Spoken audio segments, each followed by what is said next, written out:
नमस्कार।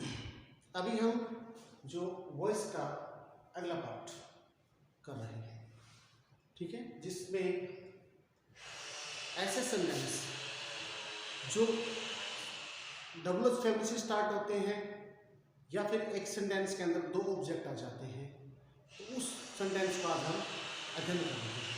ठीक है, तो पहली बात तो हम वो सेंटेंस कर रहे हैं आपकी बात कि जिसमें दो ऑब्जेक्ट, एक डायरेक्ट ऑब्जेक्ट और एक इनडायरेक्ट ऑब्जेक्ट का प्रयोग होता है। जैसे हाँ, अब तक हमने सिंगल ऑब्जेक्ट वाले किए थे जिसमें केवल एक सब्जेक्ट ऑब्जेक्ट था। जैसे हमने जो सेंटेंस किए थे एक्टिव वॉइस का जो सेंटेंस हम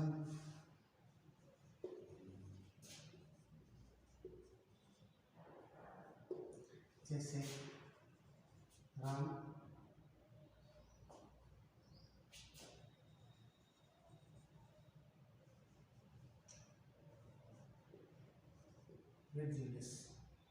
राम अंग्रेजी पढ़ता है। ठीक है, अंग्रेजी भाषा की बात है कि भाषा वो धीरे धीरे अपने जो बुक है या पार्ट है वो पूरा कर देता है, पढ़ता है। ठीक है, इंग्लिश इज, ये ऑब्जेक्ट अकेला था, English is read by Ram. ठीक है, कि अंग्रेजी पढ़ी गई राम के द्वारा। अब ये देखो इसमें जो पैसिव वॉइस का जो पार्ट है ये, इसमें केवल एक ही ऑब्जेक्ट है इंग्लिश, जबकि हम दो सब्जेक्ट जिसके अंदर ड्यूअल ऑब्जेक्ट की बात आएगी, दो ऑब्जेक्ट होंगे। जैसे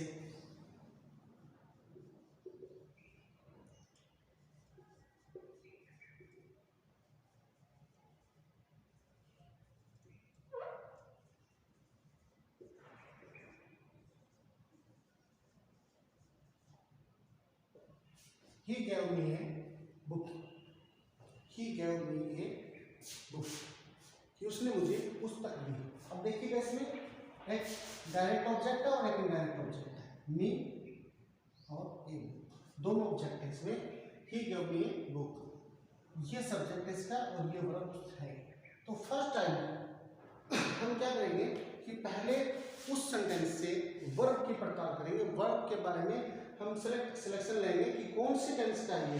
तो सेकंड फॉर्म में, सेकंड फॉर्म में कौन से टेंस का प्रयोग, कौन से फॉर्म जो टेंस की फॉर्म होती है पास्ट इंडेफिनिट की। ठीक है, तो ये वर्ब सेकंड पास्ट इंडेफिनिट की है और हम बात कर रहे हैं पैसिव की जो कन्वर्ट करेंगे इसमें। तो पैसिव वॉइस कन्वर्ट करते समय हम नियमों के तहत, जो नियमों के अनुसार काम करते हुए, अब हमारे सामने दो ऑब्जेक्ट है, ए बुक और मी, इनडायरेक्ट ऑब्जेक्ट है और डायरेक्ट ऑब्जेक्ट है। तो आप दोनों ही पार्ट्स में सिलेक्शन करने की आज़ादी, सब इंडिपेंडेंस आपके पास है, पूर्ण रूप से इंडिपेंडेंट हो आप, कि आप चाहे तो मी को सिलेक्ट कीजिए या ए बुक को सिलेक्ट कीजिए। तो हम पहली बार डायरेक्ट ऑब्जेक्ट यानी हैंड ओवर किया उसने मुझे पुस्तक, ठीक है, तो पुस्तक हैंड ओवर किया उसने मुझे दिया, तो डायरेक्ट ऑब्जेक्ट है, तो हम डायरेक्ट ऑब्जेक्ट ले रहे हैं ए बुक। ठीक है, तो अब सेकंड फॉर्म है, तो सेकंड फॉर्म होने के कारण इसमें क्या हो जाएगा कि वाज वर्ड का प्रयोग हो जाएगा। A book was given me, मुझे पुस्तक दी गई, किसके द्वारा, him, by him, a book was given me by him. ठीक है, तो ये था आपका डायरेक्ट ऑब्जेक्ट से चेंज किया हुआ। ठीक है, तो इसका दूसरा जो पार्ट है, I was given a book by, ठीक है, आपके पास दोनों ही ऑप्शन है, कौन से ही आप कन्वर्ट कर सकते हैं, कौन सा पार्ट उठा सकते हैं। ठीक है, आप डायरेक्ट ऑब्जेक्ट भी ले सकते हैं और इनडायरेक्ट ऑब्जेक्ट भी ले सकते हैं। इस तरह से डुअल ऑब्जेक्ट इसके अंदर चल रहे हैं। इस तरह से हमने पहला जो सब्जेक्ट लिया था उसमें ए बुक लिया था, a book was given me by him, और दूसरे में लिया था आई उठाया था, आई वाज गिवन, मुझे दी गई, ए बुक दी गई, बाय हिम उसके द्वारा। ठीक है, पहले मेरी पुस्तक मुझे दी गई उसके द्वारा और मुझे पुस्तक दी गई उसके द्वारा या उनके द्वारा, उसके द्वारा। ठीक है, अब दूसरा सेंटेंस और देखिएगा इसका,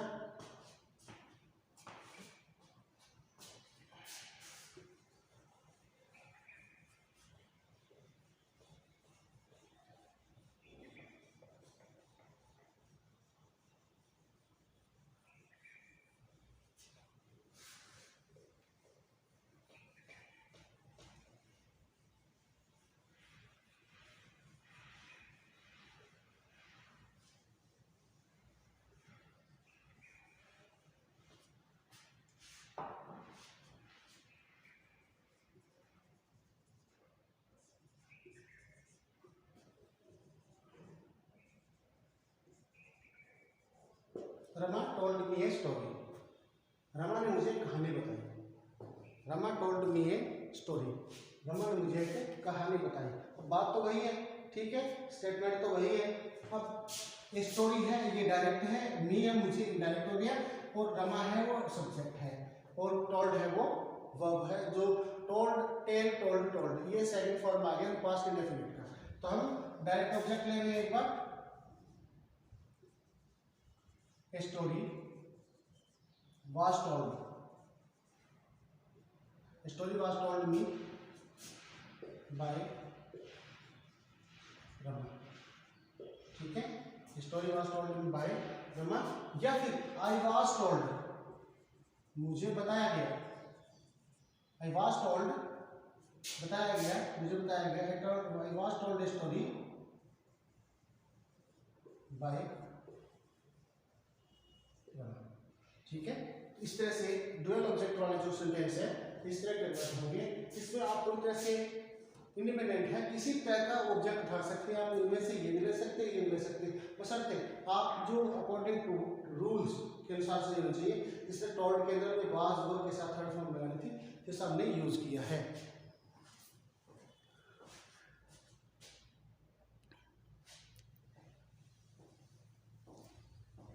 next,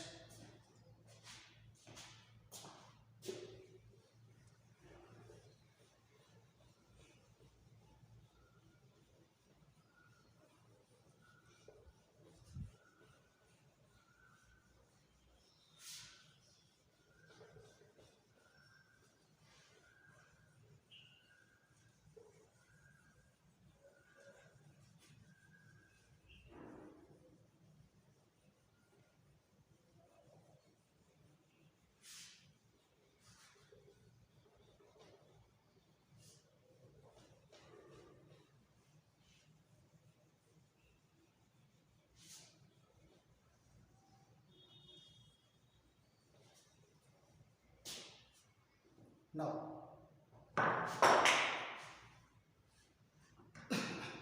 the part interrogative sentence की बात करेंगे कि इंटरोगेटिव पार्ट्स जो हमने टेंस के अकॉर्डिंग किया था, हेल्पिंग वर्ब से क्वेश्चन जो बनाया था, हेल्पिंग वर्ब से हमने जो क्वेश्चन क्रिएट किया था उसको फिर ट्रांसलेट भी किया था हमने, चेंज भी किया था वॉइस में।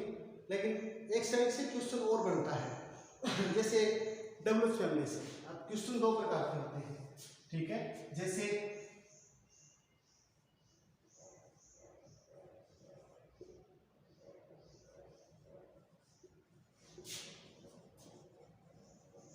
two type of questions,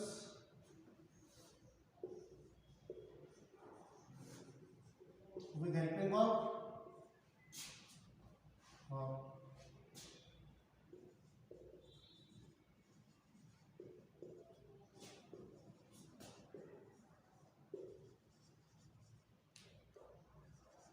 with WH family word, ठीक है। एक हेल्पिंग वर्ब से बनता है कि जो हमने हेल्पिंग वर्ब से तो टेंस के साथ साथ हमने बढ़ा दिए थे, जैसे लेते हैं have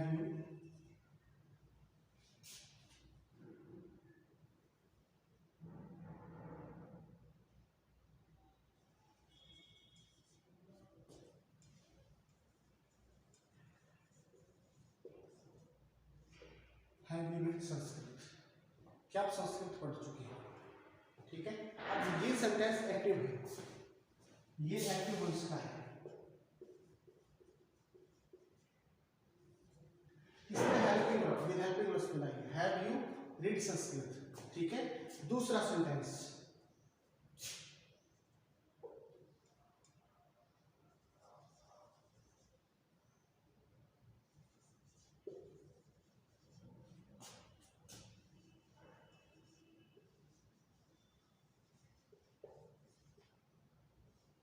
Where do you read English, ठीक है। अब उधर वाला सेंटेंस, ये जो सेंटेंस है डबल सेंटेंस बना हुआ है, वह कहाँ पढ़ते हो अंग्रेजी, ठीक है। या आप इतने ब्रिलियंट हो तो आप अंग्रेजी कहाँ पढ़ते हो, Where do you read English, यहाँ पर क्या है, Have you read संस्कृत, क्या आप संस्कृत पढ़ चुके हो। तो ये जो क्वेश्चन है जो हेल्पिंग वर्ब से निर्माण होते हैं, हेल्पिंग वर्ब से जो क्रिएट होते हैं, इस क्वेश्चन को हम यस नो में जवाब दे सकते हैं। इस क्वेश्चन का हम यस नो में जवाब दे सकते हैं डायरेक्टली। अब मान लीजिए कि किसी ने पूछा कि आप संस्कृत पढ़ चुके हो क्या, तो हम क्या कहेंगे? अगर पढ़ी है तो कहेंगे यस, अगर हमने नहीं पढ़ी तो कहेंगे नो। ठीक है, कि मैंने नहीं पढ़ी है। ठीक है, लेकिन इसके अंदर why do you read English, क्या आप अंग्रेजी कहाँ पढ़ते हैं, तो हमें फुल डिस्क्रिप्शन करना पड़ेगा कि कौन सा स्थान है, कौन सा इंस्टीट्यूट्स है, हम उस इंस्टीट्यूट्स के अंदर पढ़े हैं।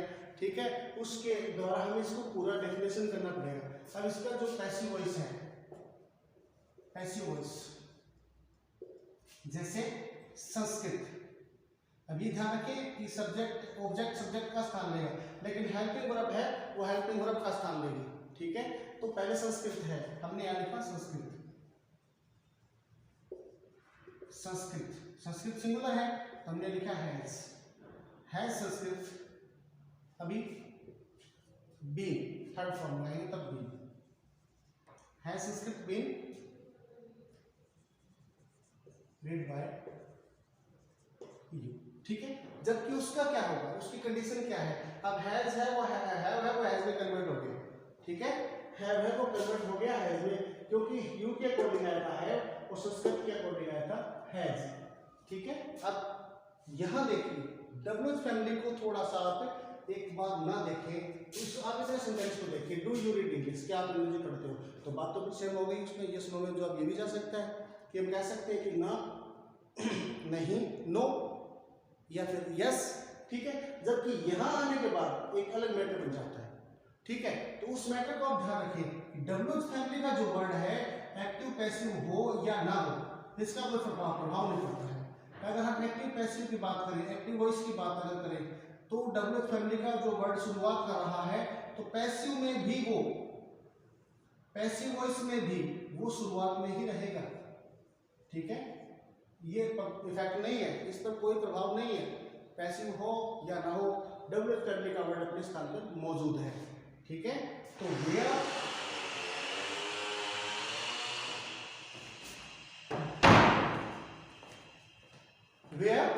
अब यहां देखिएगा, अब डू रीड, अब देखो इस फॉर्म को देखेंगे या इसको देखेंगे। अब यहां देखिए कि डू किस फॉर्म में प्रयोग होता है, किस टेंस से प्रयोग होता है, प्रेजेंट इंडेफिनिट की वर्ब है ये। डू प्रेजेंट इंडेफिनिट की होती है और डिड है वो पास्ट इंडेफिनिट की होती है, इसलिए अब ये यू के अकॉर्डिंग लगी है। अब हम इसको यू के स्थान पर इंग्लिश को ट्रांसफर करेंगे, तो इंग्लिश को ट्रांसफर करने से पहले आप देखेंगे कि हेल्पिंग वर्ब है, तो यू की जगह अगर आप इंग्लिश लिखेंगे हम, तो इंग्लिश सिंगुलर है, इसलिए हम क्या लिखेंगे यहाँ पर, वेयर इज इंग्लिश। ठीक है, where is English read by you, where is English read by you. इस तरह से कि WH family is not affected by the rule of passive voice, ये अपने स्थान पर रहेगा। ऐसा नहीं है कि हम इसको उठा करके पीछे डाल देंगे।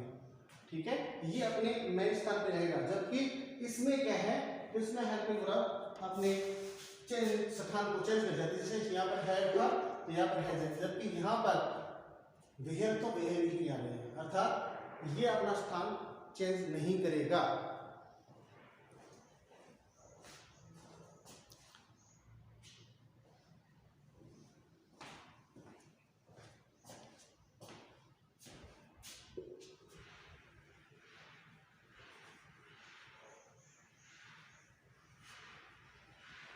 तो हम करेंगे डब्ल्यूएच फैमिली वाला पार्ट करेंगे, ये पार्ट तो हम कर चुके थे पहले से, हेल्पिंग वर्ब वाला तो हमारा हो गया था साथ साथ में।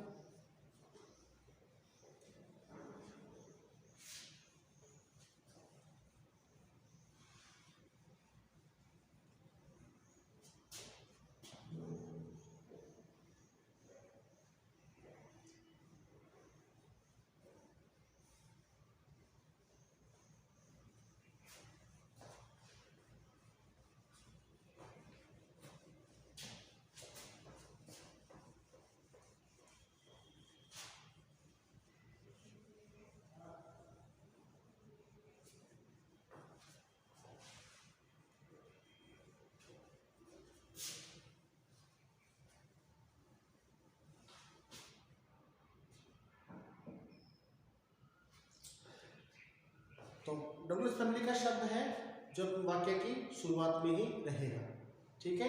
बाकी सेंटेंस कन्वर्ट हो जाएगा। जैसे एक सेंटेंस हम और देखते हैं, जैसे डब्ल्यूएच फैमिली के वर्ड देखिए,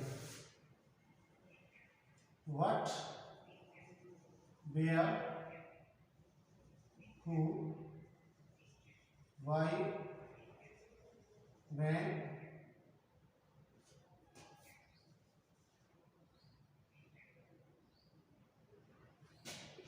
which, whose, whom और हाउ को इसमें शामिल किया जाता है, ठीक है। अब देखिएगा इनके अकॉर्डिंग ये शब्द ऐसे शब्द है, इसमें जो डब्ल्यूएच का जो वर्ड है ये सब्जेक्ट का कार्य खुद करता है, सब्जेक्ट का कार्य खुद करता है। तो डब्ल्यूएच का जो वर्ड है हु है, इसको बाय हुम में बोला जाता है, ठीक है। बाय हुम में इसको कन्वर्ट किया जाता है। जैसे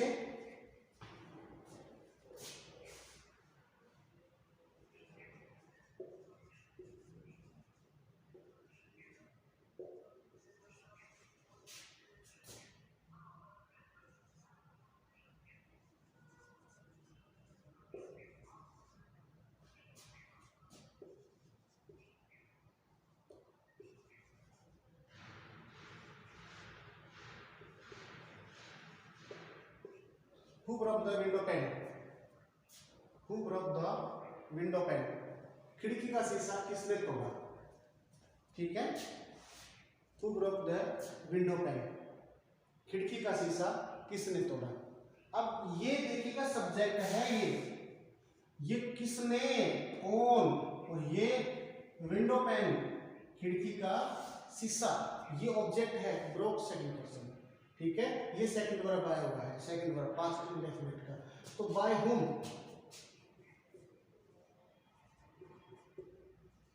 ऐसी voice,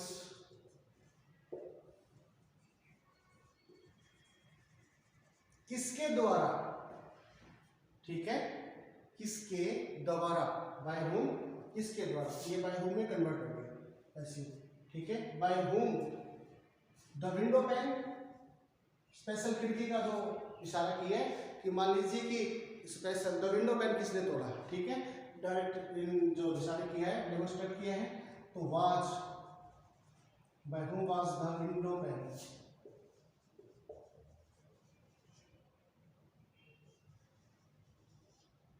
by whom was the window pane broken,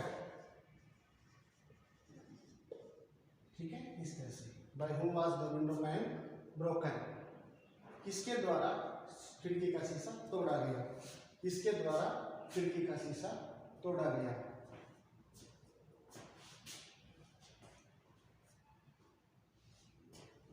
एक और देखिएगा,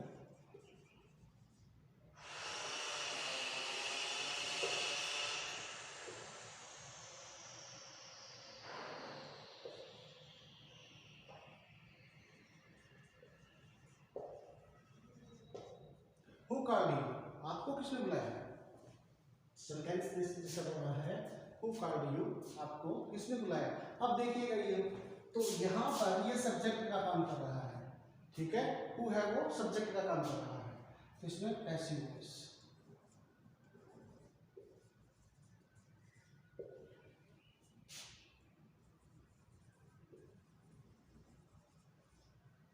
by whom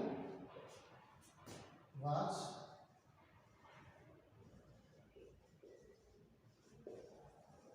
called you, by whom was किसके द्वारा बुलाए गए, ठीक है, किसके द्वारा आप बुलाए गए, by whom was called you, ठीक है। इसको आप इस तरह से ध्यान रखें, इस तरह से ये जो सेंटेंस है वो कन्वर्ट हो रहा है। अगला पार्ट,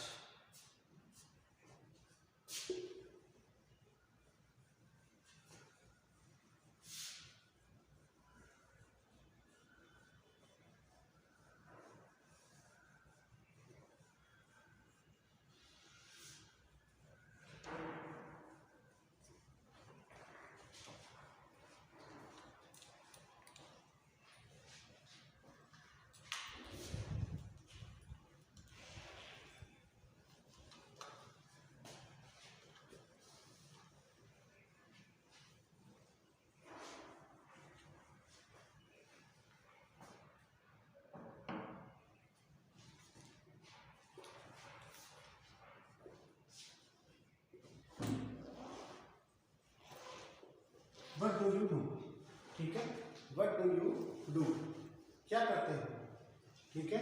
अब इस सेंटेंस को अगर हम इतना देखें तो ये हमारा प्रेजेंट इंडेफिनिट का इंटरोगेटिव सेंटेंस हो जाता है, डू यू डू, ठीक है। जबकि ये बनने के लिए डब्ल्यूएच लगने के बाद इसका मैटर कुछ और हो जाता है। जैसे ये था हमारा एक्टिव वॉइस का, ठीक है। अभी बात हम कर रहे हैं पैसिव वॉइस की, तो व्हाट को हम आगे रखेंगे, व्हाट। अब 2 बार डू लगा हुआ है, तो एक बार डू हेल्पिंग वर्ब का काम कर रहा है, दूसरी बार डू मेन वर्ब का काम कर रहा है, ठीक है। तो हेल्पिंग वर्ब ही इस चीज का इसको क्लियर करेगी कि आपका टेंस कौन सा है।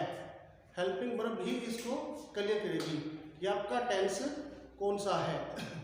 तो टेंस अब डू किस में लगता है, डू किस टेंस का है, डू प्रेजेंट इंडेफिनिट टेंस का है। तो प्रेजेंट इंडेफिनिट टेंस के अंदर हेल्पिंग वर्ब क्या आती है, वर्ब चेंज करते समय, वॉइस को कन्वर्ट करते समय इज एम और थर्ड फॉर्म। तो what is done by you, what is done by you, ठीक है। What is done by you. दूसरा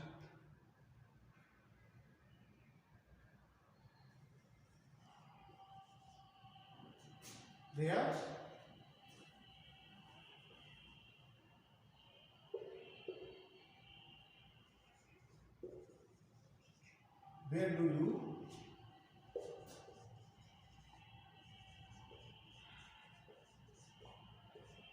प्ले क्रिकेट, ये है सेंटेंस एक्टिव, ठीक है। ये सेंटेंस एक्टिव है इसका।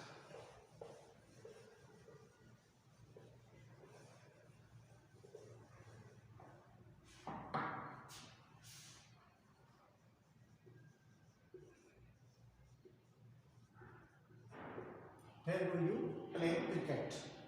आप क्रिकेट कहाँ खेलते हो, ठीक है। तब कोई फ्रेंड किसी से पूछ सकता है कि आप क्रिकेट कहाँ खेलते हो, बताओ, तो मैं भी वहाँ पर आ सकता हूँ, ठीक है। तो ये सेंटेंस जगह को डिनोट करना है, स्थान पूछ रहा है, इसलिए इसका जवाब पूर्ण रूप से देना पड़ेगा, ठीक है। तो हम अगर इस सेंटेंस को यहाँ से देखेंगे तो टेंस का हो जाएगा, अगर इसको देखेंगे डब्ल्यू फैमिली के साथ इसका रिलेशन हो जाएगा। डब्ल्यू फैमिली को हम फिर उसी स्थान पे ही रखेंगे, passive voice. Where is cricket